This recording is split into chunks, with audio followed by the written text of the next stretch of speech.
요즘 중부와 남부 지방에 어마어마한 물폭탄으로 인해서 수많은 인명피해와 재산피해가 나고 있습니다. 근래 들어와서 이렇게 많은 인명피해가 난 수해가 있었을까 생각이 들 정도로 많은 분들이 목숨을 잃고 말았습니다. 지금 공식적으로만 해도 한 40명 정도의 인명피해가 난 것으로 그렇게 집계가 되고 있는데 앞으로 조금 더 늘어날 가능성이 있다는 이야기도 듣습니다.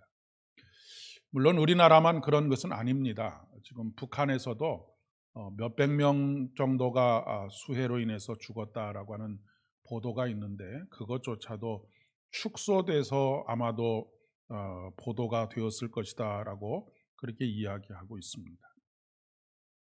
기후 변화로 인한 재앙이 참 재앙적인 수준으로 그렇게 계속되고 있는 것 같습니다. 우리 최 장로님과 홍미경 권사님께서 캐나다에서 오신 지가 얼마 되지 않으셨는데 캐나다에서 지금 산불이 났는데 5월 5일 날 산불이 시작되어서 아직까지도 그 산불이 꺼지지 않고 요즘은 퀘벡이라고 하는 아주 아름다운 도시까지 그 산불이 번지고 있다라고 하는 뉴스도 듣게 되었습니다. 이런 재앙 앞에서 참 겸손해지지 않을 수가 없구나라고 하는 생각이 듭니다.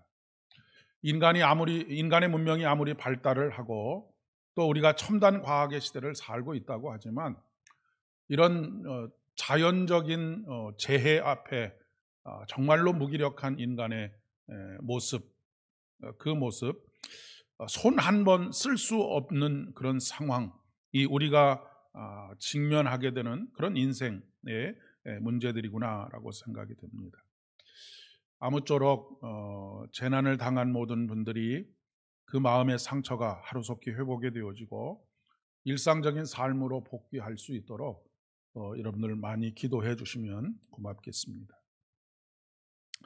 이렇듯 우리 인생에서 거대한 벽을 만날 때가 있습니다. 그럴 때 우리가 할 수 있는 것이 아무것도 없다라고 하는 어떤 무기력함들을 느끼게 되지요. 물론 주변에 좋은 사람들이 있어서 어느 정도 그래도 위로가 되고 도움을 받을 수도 있는 것 같습니다. 하지만 사람이 사람을 돕는다라고 하는 것은 이런 재앙적인 수준에서는 언발의 오줌 누기 정도가 되지 않을까 싶습니다. 지금도 수해 현장을 대통령도 찾고 총리도 찾고 여야의 대표들도 찾고 수많은 사람들이 찾아가고 있고 또 도와주겠다라고 전적으로 도와주겠다고 약속하고 있지만 사실 생색내기 정도로 또 끝나지 않을까, 과거의 일들을 돌이켜보면 그렇게 끝나지 않을까 싶은 생각이 듭니다. 그런데 또 한편으로는 이렇게 소소한 삶의 자리에서 같이 안타까워하고 같이 슬퍼하고 위로하고 하는 그런 분들의 뉴스를 들으면서 또 굉장히 마음에 따뜻함을 느끼기도 합니다. 그 수해를 복구하기 위해서 온 분들에게 카페를 그냥 무료로 개방하기도 하고 또 이렇게 SNS 같은 곳에 음식을 공짜로 줄 터이니까 와서 마음껏 드시라고 하는 그런 일들,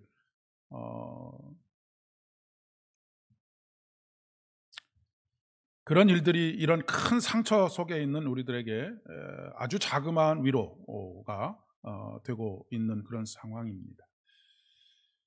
오늘 말씀에 보면 사울 왕이 국가적인 재난에 직면해 있습니다. 여기서 말하는 국가적인 재난이라고 하는 것은 전쟁의 상황을 말하는 것이죠. 블레셋 족속이 쳐들어왔기 때문에 그렇습니다.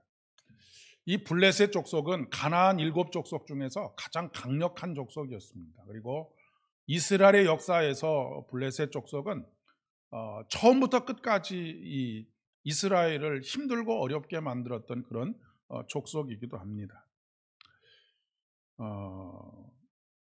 우리나라와 옆 나라인 일본과의 관계와도 비슷하지 않을까라고 하는 생각도 해보게 됩니다.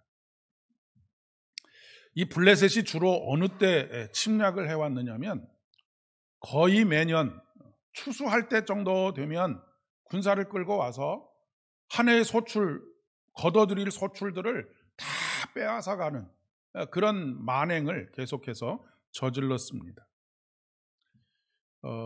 그 복음서에 보면 밭에 감추어진 보화의 비유가 있지 않습니까?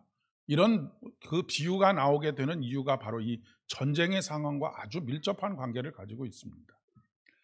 그러니까 이 블레셋이나 아니면 다른 주변에 있는 족속들이 쳐들어오게 되면 곡식도 뺏어갈 뿐만 아니라 또 귀중품들도 뺏어가고 뭐 여러 가지 가져갈 수 있는 것들은 다 가져가다 보니까 어떻게든지 이것을 숨겨야 되는데 집안에는 숨길 수 없고 밭을 파고 밭에다가 감추어 두게 되는 것이죠.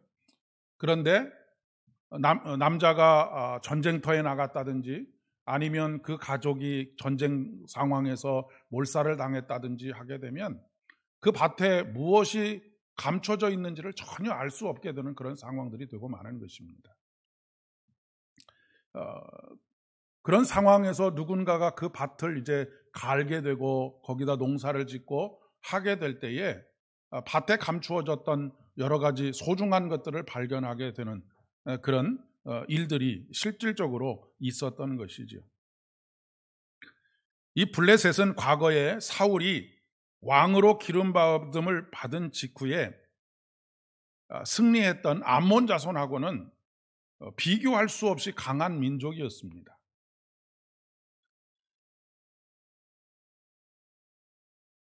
그러니까 이 사울의 삶을 보게 되면 인생에서 어떤 큰 문제에 봉착했을 때 어떤 태도를 취하느냐, 그것이 인생을 좌우한다라고 하는 것을 우리에게 알게 해줍니다.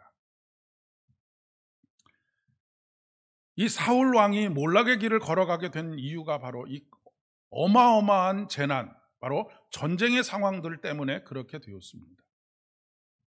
암몬 자손과의 전쟁의 승리에 의해서 그가 공식적으로 왕으로 이렇게 모든 족속들에게 12족속들에게 인정을 받게 되는 계기가 되기도 했지만 블레셋과의 전쟁으로 인해서 사무엘에게 책망을 받고 그리고 오늘 이 본문도 그렇고 또 다른 본문에서는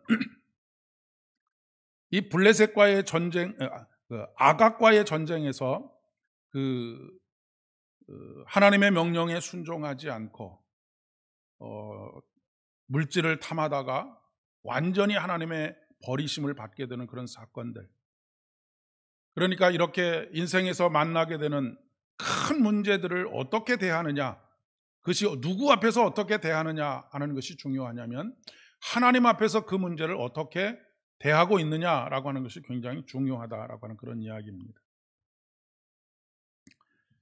사울 왕은 블레셋과의 전쟁에서 사무엘을 기다리지 못하고 스스로 제사를 드렸다가 하나님의 영이 그를 떠난 상황이 되고 말았습니다. 하나님의 영이 충만했을 때에는 그의 마음이 담대한 마음을 가지고 있었는데 하나님의 영이 떠나가고 악신이 그를 괴롭히게 되었을 때는 그가 마음속에 두려움이 가득 차게 되었고 불안이 가득하게 될 수밖에 없었던 것이죠. 그런데 오늘 말씀에 보면 설상가상으로 이 골리앗이라고 하는 장군, 블레셋에는 골리앗이라고 하는 장군이 있었습니다.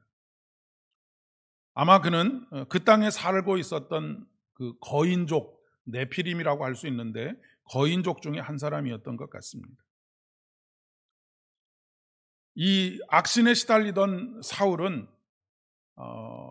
하나님의 영의 충만함 가운데 있었던 다윗이 연주하는 연주가 아니고서는 잠을 이룰 수 없을 정도로 그렇게 큰 정신적인 어려움 속에 있었습니다. 그러다 보니까 그는 골리앗을 앞세운 블레셋 민족과의 전쟁을 앞두고 싸울 의욕을 완전히 잃어버리고 만 것이죠. 예나 지금이나 이 전쟁과 같은 상황에서는 심리전이 굉장히 중요합니다. 그러니까 군인들의 사기가 어디가 더 높으냐 하는 것이 굉장히 그 전쟁의 승패를 좌우하게 되는데 이미 왕으로부터 모든 군사들이 심리적으로 우리는 이길 수 없어라고 하는 그런 마음을 가지고 말았다라고 하는 것이죠. 그런데 이 다윗은 사실 사울의 막내 아들 뻘밖에 되지 않는데 형들에게 무난하기 위해서 왔다가 골리앗과 자신이 싸우겠다고 하니 이 사울이 얼마나 어이가 없고 기가 막혔겠습니까? 그래도 다윗이 당당하게 자신이 그동안 살아오면서 하나님께서 자신을 도우셔서 늘 그 맹수와의 싸움에서 승리하게 했었던 그런 경험들을 이야기하자 전쟁터에 나가도록 허락을 하지요. 그리고 그의 갑옷을 하사합니다. 그런데 다윗은 그 갑옷이 맞지 않을 뿐만 아니라 오히려 거추장스러웠던 것이죠. 지금처럼 이렇게 방탄조끼 이런 것들이 아니지 않겠습니까?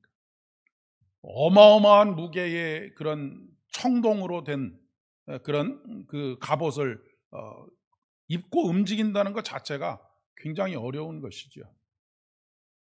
지금 골리앗이 그냥 성경에 기록되어 있는 대로 보면 그만큼 크게 보였다라고 하는 의미이기도 할 수도 있겠습니다. 한 3m가 되는 사람이 지금 골리앗의 키입니다. 그러니까 지금 이 골리앗도 갑옷을 청동으로 만든 갑옷을 입고 있기 때문에 스스로가 무슨 큰 전쟁 사람을 죽이고 할 수 있는 그런 유연한 몸을 가지고 있는 것이 아닙니다. 지금 오늘 말씀에도 보면 방패를 누가 들고 있느냐? 방패를 자기가 들고 있는 것이 아니고 병사들이 그 방패를 들고 그 골리앗을 보호하면서 앞으로 전진하고 있는 그런 상황입니다. 그리고 기록에 의하면 지금 골리앗이 들고 있는 창도 한 10kg 정도의 그 무게가 나가는 그런 것이라고 하는 것이죠. 그러니까 다윗이 지금 입고 있는 옷이 어떤 정도의 무게일까를 충분히 생각할 수가 있겠습니다. 그는 갑옷을 입지 않고 골리앗 앞에 나아가지요. 그런데 인생에서 가장 많이 성장하는 때가 갑옷을 벗었을 때입니다. 여러분 갑각류를 아시죠? 가재나 개나 아니면 새우 같은 것이 갑각류입니다. 근데 이 갑각류가 가장 많은 성장을 이루는 때가 언제냐면 자기의 몸을 안전하게 단단하게 감싸고 있는 외피를 벗을 때 가장 많은 성장이 일어납니다. 그러니까 외피를 입고 있을 때에는 외피에 눌려서 성장을 하지 못하는데 이것이 이제 그것을 벗어내고 새로운 옷을 입는 그런 기간 동안, 그 기간 동안에는 외피가 없는 것이죠. 이때가 다른 동물들에게 먹힐 수 있는 가장 위험한 시기인데 그 자신으로서는 가장 많이 성장하는 시기가 바로 외피를 벗었을 때라고 하는 것입니다. 그러니까 우리가 영적으로 가장 많이 성장할 수 있을 때는 우리를 안전하게 지켜줄 수 있다라고 생각하는 모든 것들로부터 벗겨진 상황, 그런 상황에서 우리는 영적으로 굉장한 성장을 이루어갈 수 있다라고 하는 것입니다. 내가 내 안전을 위해서 자꾸 무엇인가 나를 2중, 3중으로 안전하게 막아낼 수 있는 안전망들을 가지고 있으면 영적인 성장이 일어나지 않는다는 이야기입니다. 그러니까 지금 이 다윗이 갑옷을 입고 있지 않는 이 상황, 그는 완전히 자신의 연약함을 그대로 노출하고 있는 것이죠.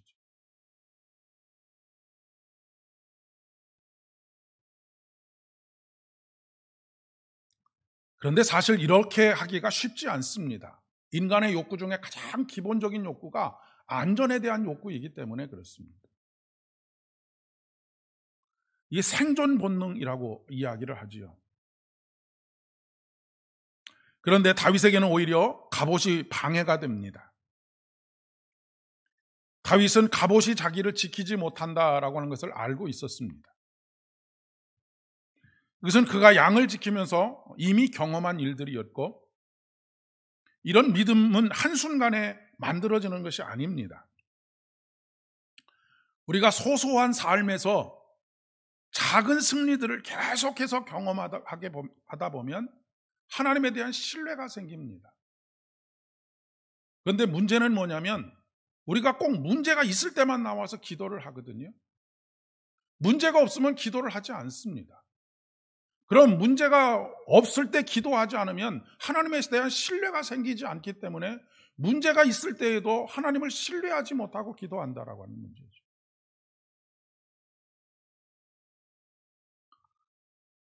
이어서 떨어지는 물 한 방울이 바위를 뚫는다고 하지 않습니까?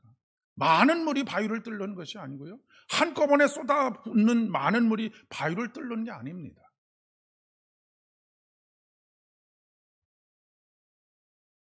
다윗의 신앙의 핵심은 내가 산을 향하여 눈을 들리라. 나의 도움이 어디서 올까? 나의 도움은 천지를 지으신 여호와에게서로다. 다윗의 무기는 물맷돌 5개가 다윗의 무기가 아닙니다. 하나님을 향한 신뢰가 그의 무기인데 그 무기는 평소에 그가 훈련함으로써 얻게 되었던 신뢰인 것이죠. 그리고 오늘 말씀에 구약 전체의 역사의 그 중심은 무엇이냐면 오늘 말씀에 있는 그대로입니다. 전쟁은 하나님께 속해 있다라고 하는 것입니다. 아무리 신무기를 가지고 있어도 마음이 무너지면 전쟁은 해보나 마나입니다. 지금 블레셋이 취하고 있는 전쟁의 전술이 바로 그런 것이에요. 이 골리앗은 뭐 하는 사람이냐면 지금 싸움을 도두는 사람입니다. 사기를 막 올려주는 거예요. 그러니 지금 블레셋 군인들은 막 명령만 내리면 뛰어나가서 전투를 할 그런 채비들을 하고 있는데 이스라엘 사람들은 지금 완전히 주눅이 들어서 싸울 의지조차도 없게 된 것이죠.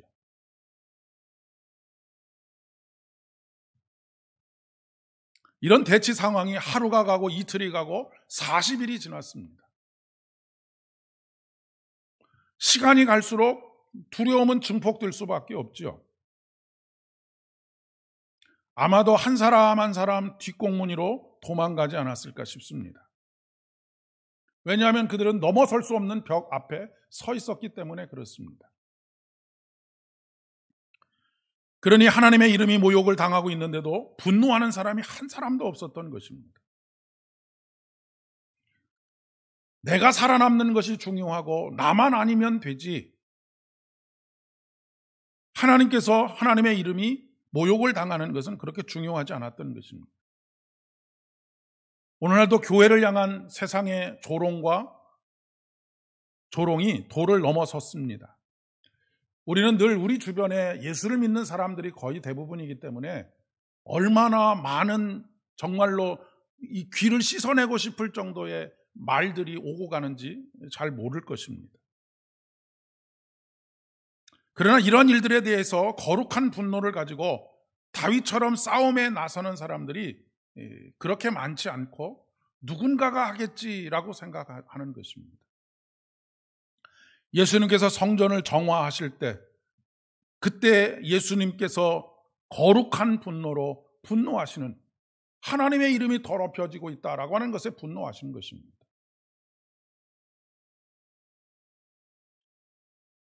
누워서 침 뱉기이지만 누워서라도 침을 뱉어야 될 것 같은 상황이 벌어지고 있습니다. 올해 우리 교단의 총회가 명성교회에서 열리게 되었습니다. 교단의 헌법을 농락하고 돈으로 사람들을 매수하고 반대자들을 린치에 가깝게 짓밟은 교회인데 거기에 기대서 총회장이 되고 부총회장이 된 사람들이 작당을 하고 그 교회에 다시 면죄부를 주기 위해서 다른 사람들의 반대와 시선은 아랑곳하지 않고 그곳에서 교단의 가장 권위 있는 회의인 총회를 개최하게 되었습니다. 물론 거대한 흐름은 막아내기가 어렵습니다. 그런데 소망이 있는 것은 우리 총회가 70개 정도의 노회로 이루어져 있는데 그중에 한 10% 조금 넘는 노회들이 한 7개, 8개 노회들이 총회 불참을 선언을 했습니다. 도저히 하나님 앞에서 우리가 우리의 양심으로 총회에 참석하는 것은 불가능하다라고 하는 이런 거룩한 분노를 나타낸 것입니다. 물론 안 가는 것만이 능사는 아닙니다. 안 가게 되면 더 나쁜 결정들이 그곳에서 이루어질지도 모르기 때문에 그렇습니다. 분명한 것은 이것은 숫자가 많고 적음의 싸움이 아닙니다. 돈이 많고 적음의 싸움도 아니라고 믿습니다. 다윗이 이스라엘 민족의 군대의 숫자가 많아서 이긴 것이 아니기 때문에 그렇습니다. 무기가 대단한 화력을 가진 무기들을 가지고 있었기 때문에 이긴 것이 아니기 때문에 그렇습니다. 숫자에도 밀리고 돈에도 밀리는 것 같지만 저는 마음으로 기도하고 또 확신하는 것은 하나님께서 이런 상황들을 오래 두고 보지 않으시리라고 하는 믿음입니다. 중요한 것은 하나님의 이름이 조롱을 받고 있고 모욕을 받는 것에 대해서 나하고는 나의 직접적인 이익과는 상관이 없다라고 생각하는 것입니다. 그렇기 때문에 우리 마음속에서 거룩한 분노가 일어나지 않는 것이지요. 나만 아니면 된다라고 하는 생각들을 가지고 있는 것은 아닌가 싶습니다. 여러분, 골리앗 앞에 섰던 다윗은 두렵지 않았을까요? 두렵지 않았다라고 하기보다는 두려움이라고 하는 마음이 끼어들 틈이 없었을 것이다 라고 생각합니다. 왜냐하면 다윗은 뭔가를 계산하고 승리를 할 것이다 라고 하는 확신을 가지고 골리앗 앞에 선 것이 아니라고 생각하기 때문입니다. 그는 모든 것을 다 계산해 보고 골리앗 앞에 선 것이 아니라 하나님의 이름이 조롱을 당하고 멸시를 당하는 그 일에 대한 거룩한 분노가 그를 골리앗 앞에 세웠다라고 그렇게 생각합니다. 우리가 기대하는 바와 달리 이 전쟁에서 패배할 수도 있습니다. 그러나 그것으로 족하다라고 그렇게 믿습니다. 그 전쟁터에서 패배한 하나님의 이름이 모욕당하는 일로 인하여서 골리앗 앞에 섰는데 만약 거기서 죽었다고 해도 그것은 순교입니다. 사람의 실패가 하나님의 실패가 아닌 것이기 때문에 그렇습니다. 우리는 대부분 다윗과 같지 못하고 사울에 속한 군대처럼 그렇게 살아갈 때가 참 많이 있습니다. 내 안전이 보장되지 않고 내게 직접적인 이득이 오지 않는 한 숨죽여서 가만히 숨죽이고 있는 것이죠. 나서지 않는 것입니다.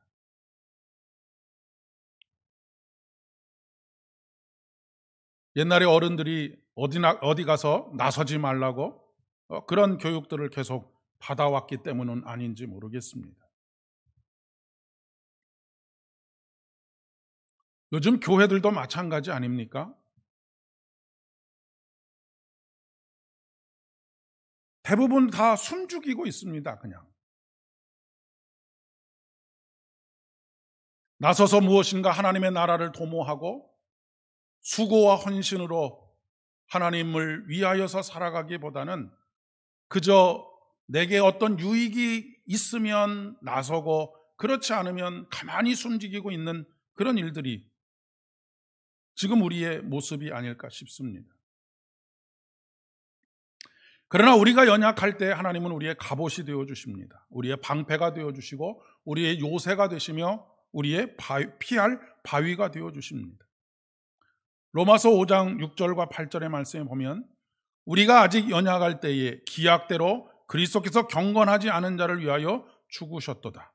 의인을 위하여 죽는 자가 쉽지 않고 선인을 위하여 용감히 죽는 자가 혹 있거니와 우리가 아직 죄인 되었을 때 그리스도 예수께서 우리를 위하여 죽으심으로 하나님께서 우리에 대한 자기의 사랑을 확증하셨느니라 라고 말씀하십니다.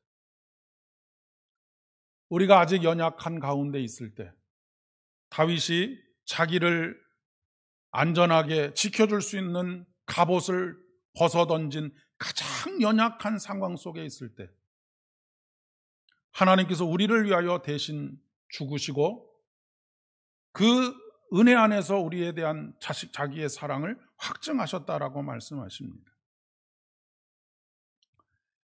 지금 여러분이 현실의 벽으로 느끼고 있는 골리앗이 무엇인지 한번 생각해 보실 수 있었으면 좋겠습니다.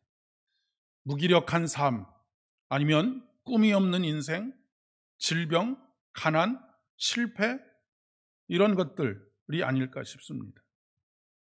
하지만 여러분, 가장 연약할 때 우리를 강하게 하시는 분, 가장 연약할 때 우리의 피할 바위가 되어주시는 그분, 하나님의 이름에 의지하여서 일어나실 수 있기를 바랍니다. 그러기 위해서는 매일매일 단련되고 성장하고 매 순간 하나님과 동행하는 훈련이 필요합니다. 앞서 말씀드렸던 것처럼 이어서 떨어지는 물 한 방울이 바위를 뚫는 것 같이 우리의 매일매일의 하나님을 향하여 나아가 무릎 꿇고 하나님의 도우심을 구하고 나의 연약함을 아뢰고 그분의 강함이 나의 강함이 되어지는 그런 삶을 훈련해 갈 때에 하나님께서 인생의 벽 앞에서도 결코 주눅들지 않고 우리가 도저히 넘어설 수 없다라고 생각하는 그 벽도 하나님께서 넘어갈 수 있도록, 그것이 바로 유월절의 정신이 아니고 무엇이겠습니까? 인간이 도저히 넘어설 수 없는 벽이 바로 죽음이라고 하는 벽인데 예수 그리스도의 보혈의 은혜로 말미암아 넘어가게 하신 것이 바로 유월절이 아니겠습니까? 유월절에 붙잡히셔서 십자가에 달려 돌아가시고 우리를 위하여 죽으셨을 뿐만 아니라 사흘 만에 다시 살아나셔서 영광 가운데 거하시고 우리에게 영생을 주신 그분입니다. 다윗이 목동으로서 매일매일 하늘을 바라보며 하늘의 별을 바라보고 또 하나님께서 만들어 가시는 모든 것들을 통하여서 모든 것을 하나님 앞에 의뢰하는 것이 그의 습관이 되었던 것처럼 우리들도 그렇게 매일매일의 습관을 통하여 하나님을 향한 신뢰가 더욱더 두터워지고 그 가운데 놀라운 하나님의 역사들을 저와 여러분의 삶의 자리에서 도저히 넘어설 수 없는 벽과 같은 인생의 그런 벽 앞에서 결코 무릎 꿇지 않고 넘어가게 되는 복된 은혜가 있기를 진심으로 축복합니다. 기도하겠습니다. 하나님 아버지, 은혜를 진심으로 감사를 드립니다. 다윗과 같이, 이스라엘 민족들과 같이 우리가 인생을 살아가면서 거대한 벽 앞에 설 때가 얼마나 많은지 모르겠습니다. 그때마다 우리의 무기력을 절감합니다. 우리의 무능력함을 절감합니다. 그 어떤 것도 우리의 힘으로는 할 수 없는 상황인 것을 고백합니다. 그러나 우리가 가장 연약한 그때 우리가 영적으로 더 깊어질 수 있는 정말로 소중한 기회라고 하는 것을 깨닫게 하여 주시니 또한 감사를 드립니다. 아버지 하나님, 사업의 실패 혹은 큰 질병의 소용돌이 속에서 여러 가지 인생의 문제들 속에서 도저히 넘어설 수 없을 것만 같은 이 벽 앞에서 낙심하거나 좌절하지 않게 하여 주시옵고 이거를 넘어서게 하시고 우리를 승리케 하시는 우리 주님을 오늘도 바라보며 주의 거룩하심 가운데로 나아갈 수 있도록 은총을 더하여 주시옵소서. 아버지, 각자가 가지고 있는 모든 문제들 거기에 무릎 꿇지 않게 하시고 낭망하지 않게 하시고 우리의 도움이 오직 여호와 하나님께로부터 온다라고 하는 이 사실을 날마다 기억할 수 있도록 이 고백이 우리의 습관이 되게 하시고 이 고백을 통하여서 모든 세상을 향하여 선포할 수 있도록 은혜를 더하여 주시옵소서.